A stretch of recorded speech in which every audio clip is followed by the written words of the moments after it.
We're going to take a look at some MMI practice scenarios, and we're going to use the solution pipeline to solve most of these. If you haven't seen that, make sure you check the last video I uploaded. It's going to be important for determining how you should go about problem solving, which is going to be the center of most of the scenarios you encounter during your interview.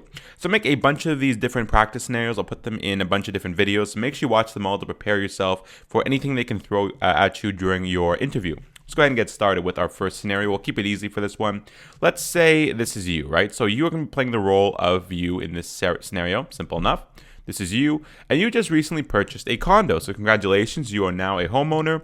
And part of this condo, you get a nice benefit. There is a gym, right? And this gym has one rule. There's a sign hanging on the front door, and in big red letters on the front of this sign, or on the sign, it says, residents only. Okay. Well, that's fine. Fair enough, right? The gym that's in the condo complex is only for residents. Fair enough. So you have to actually live there to be able to use it. Now, let's say you have a longtime friend. You've been friends with this person since high school, and she is a single mother, and she's also overweight. So this is your friend over here, and this could either be played by an actor in the room. So this could be, I'll just write your friend here. This could either be an actor in the room you actually have to interact with, or you may just simply have an interviewer who you're just going to say what you would do in the situation. Both of those things are possibilities, so prepare for both things. One or the other may happen. So she is a single mother. Here's her little kid. The kid won't be in the room no matter what. Don't worry about the kid. But, she wants to get into shape, right? She's not happy with the way, she's put on weight over the years, and she wants to take it off. And she would ask you if she can go ahead and, borrow your key to the residents only gym. Well, we have a little bit of a problem here, right? What's the problem? Well, we know that this gym is for residents only, and she is not a resident, but we also, she's our friend. So what are we going to do in this situation, and how can you go about solving this case? Well, let's go ahead and use the solution pipeline, right? Because we have to go ahead and first identify the problem, and you're just going to say this in your head. You're not going to actually say it out loud just yet. So we start off with saying the problem, right? Friend wants to use residents only gym. There we go. So your friend wants to use residents only gym. Now we have to go ahead and collect information and ask questions. Remember, this collecting information is going to be the longest part of, the time that you're in the room, right? You just want to make sure you have all the facts correct, right? Because when a doctor goes to make a diagnosis, he should have all the facts, known or correct when he goes to make that diagnosis, right? You can't just go ahead and make a half-assed diagnosis based on a little bit of information. You want to hear both sides of the story. You don't want to jump to conclusions, and you want to make sure all parties involved are happy. So we're going to go ahead and ask some questions. So let's think of some questions we can ask in this case. What types of things should we ask our friend over here? So let's go ahead and write collect. Now let's think of what we can do, right? You can first off start out by saying, do you realize it's for residents only, right? Do you realize it's residents only? Simple question. Maybe she doesn't even know that it's residents only. Obviously, they're not going to let you off the hook that easy in your interview. She's not going to say, okay, and then you're going to sit there silently for 7 minutes. That's not going to happen. However, you want to make sure you cover all grounds. Even if the questions seem a little obvious, make sure you ask them anyway. It's going to allow you to make sure that you've covered everything. Do you realize it's residents only? She might say, yes, I realize it's residents only, but, I'm a single mother. Money's hard to come by. I can't afford to go to a gym, so it'd be really helpful if I can use this one for free. Okay, well, have you asked around for all gyms, right? So have you compared prices for gyms? Maybe she only went to one gym, and they're one of those gyms that rip you off with these outrageous prices and long-term contracts. So, we want to try to avoid those. So have you compared gym prices? So she might say, yes, I have compared gym prices, and they're all too expensive for the budget. I'm trying to raise this kid, and, I don't have a lot of money, and I want to get in shape. Okay, well, you might say the next one. She doesn't want to spend a lot of money, but she wants to get into shape. What are your goals, right? So, what are your goals? Your fitness goals. Because you can go ahead and suggest that, if her goals are something light at this point, she can do home workout, right? So you can go ahead and suggest, a home workout, perhaps home workout. Is that something you like? Would you like to work out at home? I can help you make a fitness plan. We can, run. We can find a way to run. We can make some exercises that don't require machines, or we can make some makeshift, weights out of some things we have lying around the house to make, exercise equipment. Or maybe she wants the actual environment of being in a gym, right? So we can go ahead and cross that off. We can go ahead and say, is it really the money? Is that really the reason? We can go ahead and say that. Is it really the money? There could be other reasons that she's not really saying right now, the reason why she really doesn't want to go with it. So is it really the money or the cost? Maybe she just feels self-conscious being around other people. I don't know, given her appearance, maybe she's just a little bit uncomfortable being around other people. And if she's inside of the residence-only gym, it's going to be quieter. So she might not have to deal with that. Or is it something related to her kid? She won't have a place to leave her kid, right? If she goes to the residence-only gym, she can leave her kid there and she doesn't have to worry about that. Is there any other options available, right? So maybe she says, no, really, it really is the cost, and I really need to go to a gym for free. So you can, the next thing you can go ahead and say, like, actually, we're going to save this for the next part. I'm not going to give away this next thing. So we've collected all this information, right? We have all this information here. We have asked all these questions, and now we have to go ahead and restate the problem, right? So go ahead and even to them out loud, even if it seems like an unnatural way of conversing, they're not measuring your acting skills at all. So don't worry about that. So the problem is I want to help you achieve your fitness goals, but it would be unfair to the other residents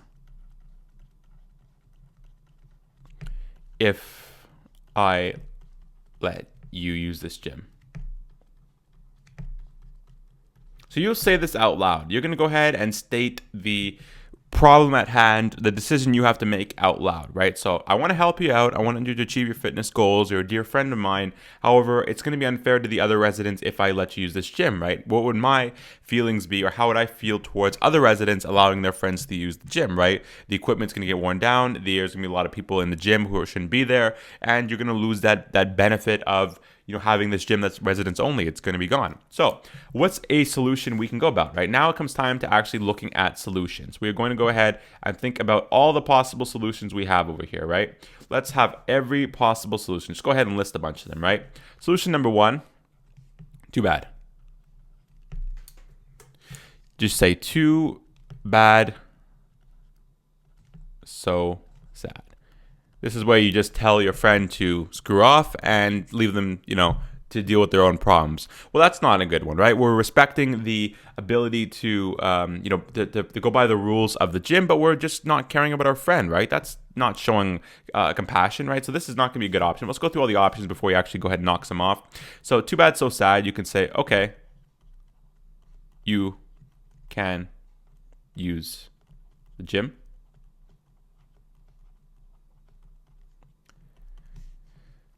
So these are the two extremes, right? You should always mention the two extremes, right? Siding 100% with one side and then siding 100% with the other side. Well, we know normally those are generally not going to be the answers, but you should go ahead and state them, and then you'll have the ability to state why they're wrong later on. Now we'll go another option. We can say something along the lines of, have you ever, maybe home workout, right? We'll leave the idea of a home workout. Maybe you try it out, see if it's something you like. If your fitness goals are not very deep right now or not very intense, there's a good possibility you can accomplish the exact same things at home than you would at a gym. So you can go just suggest the home workout again, depending on her reaction to when you mentioned the home workout before. And then you go down to the other option here, maybe something like YMCA, right? YMCA has a volunteer program which will allow you to volunteer 2 hours a week, and then you'll have your gym membership paid off. And they'll also have a daycare there, so if it's a problem with the kid, well, you'll have that dealt with, right? YMCA is also a family environment. Maybe if she is self-conscious about her own appearance, then this will be a better environment for her. So you have those options available. Now we go ahead and start crossing some of them off, right? So let's go ahead and look here. Actually, let's put a fifth option. I have a fifth option over here. Ask. I guess landlord is the appropriate term for the guy who owns a condo, or the girl who owns a condo. I don't really know the proper term. We'll use landlord for permission. Okay, so we have our 5 solutions here. Normally, you're going to go between 3 to 4 solutions, sometimes 5. Try to draft. There's obviously going to be a few that are going to be the extremes in there, which are going to be crossed off right away. So now we have to go ahead and reflect back to the ethics or the laws or the rationale behind each of these decisions, right? And we start crossing some out. Well, this one over here, you show a lack of compassion, right? You're not being a good friend. Your friend wants to get healthy, your friend wants to get in shape, and you don't care. You're not going to help them out. You're a terrible person. So lack of compassion, you're not going to pick this pathway, right? Although it seems like the good thing to do in terms of your integrity and being able to follow the rules and not break the rules. It's you got to make sure both parties are happy. So it's a lack of compassion. This one here I would say is a lack of integrity. Being able to just go ahead. I normally want people to follow the rules, but in this case I'm not going to follow the rules because you're my friend, so I'm going to let you in. That's also they're not showing doctor quality. So lack of integrity. So already we go ahead and we cross this off, and we cross this off. Now we have 3 options left. And if you look at these 3 options, they're all good options. There's nothing wrong with these options. They're going to keep everything, they're going to appease both parties, right? Each of these options. You're going to have the home workout, which is going to say, I'm going to help you devise a workout at home. That's a good one. Volunteering through the YMCA, that's also going to give her the opportunity to have a full gym experience with not having to worry about the money. You just have to volunteer a few hours a week.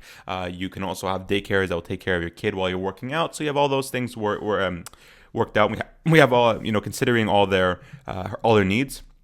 But if she really wants the gym, right? If she really wants the gym, you have the 3rd option open. So we know after we've looked through all these solutions, we have to pick the one that we like the best. Well, in this case, all these solutions are fine, right? If she didn't like the home workout idea, you can go ahead and cross that off. But you have all these solutions that are good. So these are all good solutions. There's really no right answer for this one because all these are good solutions. So go ahead and write that. There's many right answers. So now what you can do is, you still have some time left in your interview. You can take all these good solutions and ask her which one she likes, right? You're going to have the actor there. Or you can just say, if you're talking to an interviewer discussing the scenario, you'll say, I'm going to ask my friend which one of these 3 options they like the most. Whichever one conforms to her needs, I will help her devise that plan of action. So, ask the interviewer which option sounds the best to you. So you go ahead and straight up ask, and then she's going to go ahead and pick one of these options, right? I mean, these are going to be experienced actors. They're not going to, not know what they're doing. They're going to know how to interact with you, and they're going to be quick. So they'll be able to actually pick one of these options. They'll make something up regarding which one they like the most. And once they pick an option, so I'll go ahead and say that they'll pick an option. Go ahead and put some asterisks here. She will pick one. She will pick one. And now you go ahead down here, and to finish things off, you'll say the specific plan of action you plan to do in regards to carrying it out. So how you will carry it out, and does that make her happy? So how you will carry it out. And then you ask her, does that sound good?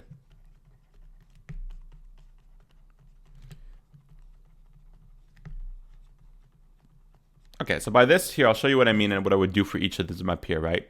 We can go here and say home workout, right? What would be our specific plan of action? If you agree that you want to work out at home, what I'll do is I'm going to, after my shift at work, I'll go ahead and I'm going to make a workout routine for you. I'm going to show you what you should do on each day of the week. We're going to find a way to do these things that can come over the next weekend, for example. We can make some, makeshift weights for you. We can make some area for your home gym, and we can find some exercises that can be done at home to accomplish the goals that you want to accomplish. So that'll be what we do for the home workout. For the YMCA, we can say that I can come visit the YMCA with you later tonight, and we can go see what their volunteer program is and if they have any daycare options available so that you can bring your little boy while you work out.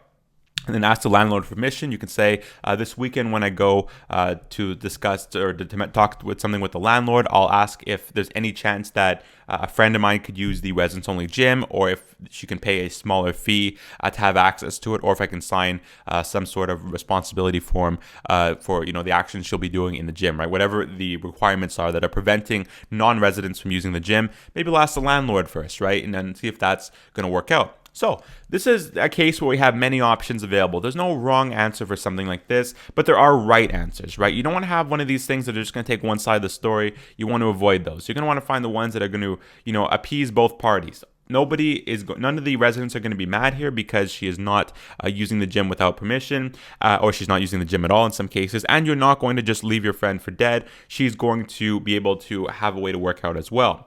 And like I said, these actors are going to be experienced. They're not going to be giving you a hard time. They're going to, really help you out and interact with you in order to, arrive at a solution. So ask them if you have many options at work. Ask, which one stands out the best to you, right? Which one do you like? Make sure you're looking out for her needs.